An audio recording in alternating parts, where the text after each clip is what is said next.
I want to have a real serious talk about good works. What compels us to do good works?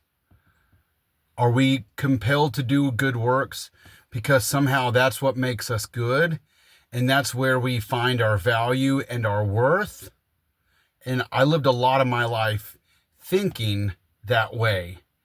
And I will tell you that's a very, very, very bad and dangerous and faulty mindset, that somehow good works is adding to our goodness, or it somehow is giving us value.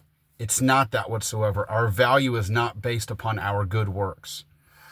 We do good works because it bears good fruit. And when we bear good fruit, it's not for us, because nothing we are doing are adding anything to our righteousness. We have our righteousness in Christ. Stick with me here.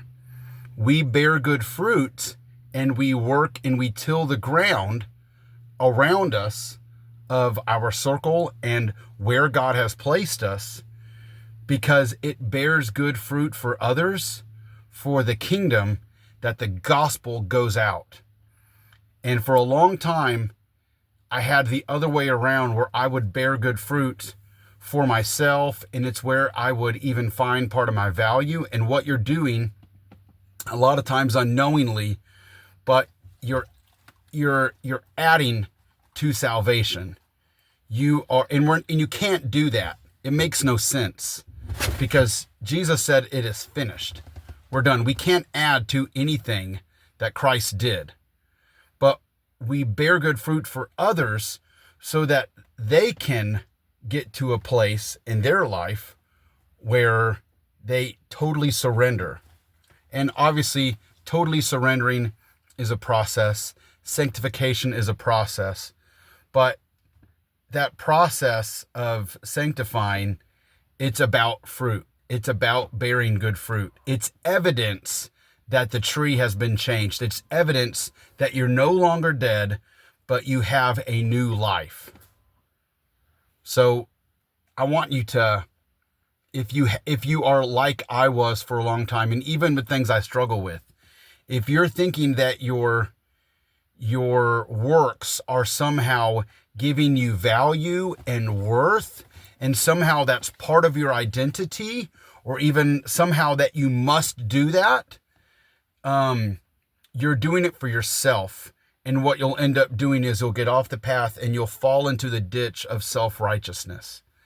And that's where a lot of people stay. They know Jesus is the way, they know the path, but they fall into it because of self-righteousness. A lot of times it's unknowing. A lot of times it's because they don't have the proper view of what good works are for.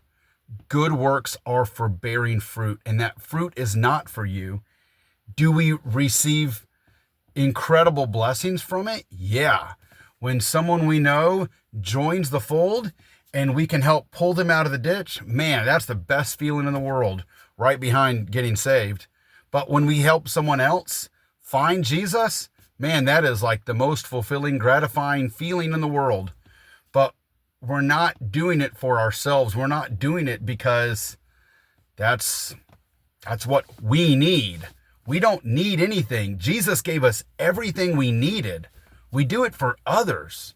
We do it because he loved us, and therefore, number one commandment, love the Lord God with all your heart, mind, soul, strength. Number two, love your neighbor as yourself.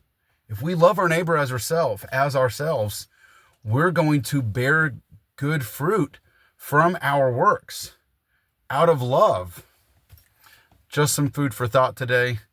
That's something that has been going around in my head, and I have this discussion with my brothers all the time about bearing good fruit. And it's something in the last year that I have just really gotten,